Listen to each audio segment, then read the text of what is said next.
কাকুর কাছ থেকে বিরিয়ানি খেয়ে পেটে এরাম আছে এরাম করে নেবো। বাজারে যাবো বলে 200 টাকা আমি বিছানার তলায় রেখেছিলাম, এখন দেখি টাকাটা নেই। তুই টাকাটা দিবি না চাটকে তোদের দুজনের পিঠে চাল আমি তুলবো।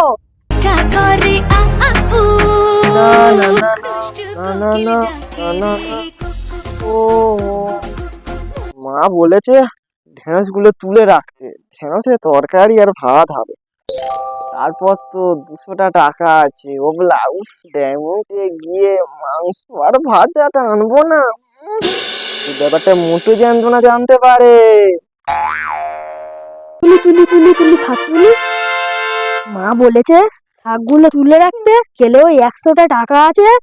বাজারে যাবো, গিয়ে কাকুর কাছ থেকে বিরিয়ানি খেয়ে পেটে এরাম আছে এরাম করে নেবো। কিন্তু এই ব্যাপারটা পাতলু জানি না জানতে পারে। তুলে হাত ব্যথা হয়ে গেল, আর পারি না, কখন যে খাবো। এখনো হলো না? আরে দাঁড়া, টিফিনটাও তো দিবি না। আমার এই দুই ছেলে আমাকে শান্তি দেবে না। আরে লটু, পাগলু, কোথায় গেলি রে তোরা? হ্যাঁ, বাজারে যাবো বলে 200 টাকা আমি বিছানার তলায় রেখেছিলাম, এখন দেখি টাকাটা নেই। তোরা খাবিটা কি? আরে কোথায় গেলি? কই রে? উড়ি রে উড়ি। টাকাটা তো খেয়ে নিল আবার। আরে কি রে, কি বলছি? ভালোই ভালোই কি টাকাটা দিবি না চাটকে তোদের দুজনের পিঠে চাল আমি তুলবো? টাকাটা দে তাড়াতাড়ি। এই মোটু, টাকা নিচ্ছি তুই নিচ্ছি বল। হ্যাঁ তুই নিচ্ছি মোটু, টাকাটা চুরি করা।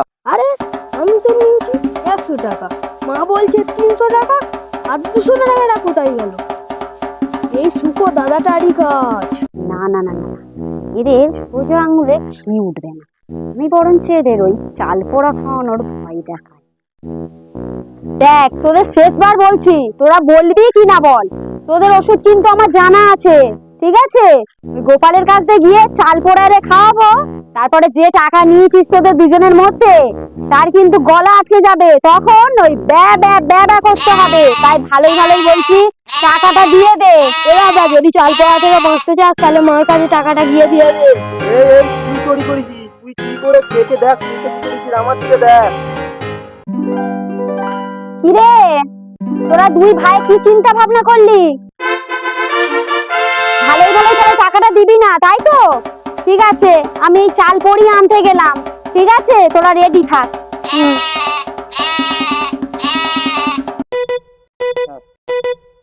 চাল পোড়া কি সত্যি কাজ করবে?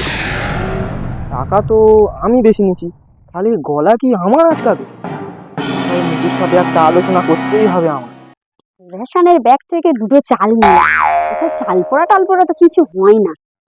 আমি বরঞ্চ ওই বাঁশ বাগানটা একটু ঘুরে আসি, এসে আর তারপরে বলবো যে আমি চাল পড়িয়ে এনেছি, নাহলে তো ওরা বুঝতে পেরে যাবে। এই তোরে রে মোটু পাতলু, কোথায় গেলি? এই দেখ, আমি চাল পড়িয়ে এনেছি, কে আগে খাবি বল? আয়। মা, তোমার ওই চাল পোড়াটা রান্না করে আর গেলাম, আমার খুব খিদে। এই চুপ করে থাকবি, টাকা সেখানে চলে গেছে। জিনিস সেখানে ওষুধে কাজ হয়েছে। এই এই এই, তুই কি বললি? কি যেখানকার জিনিস সেখানে মানে কি বললি কথাটা? শুনলি না মা, আমি তোমার বারবার বলি দুটো চোখে ছানি অপারেশন করাও। ভালো করে বালিশের নিচে দেখেছো? তোমার জল জানতো 300 টাকাটা তো আছে। লে বাবালে, তাহলে মনে হয় আমার চোখে ছানিটা সত্যিই পড়েছে। আচ্ছা, তুই ওই টাকাটা বের করে দিবি। আয় আয় আয় আয়।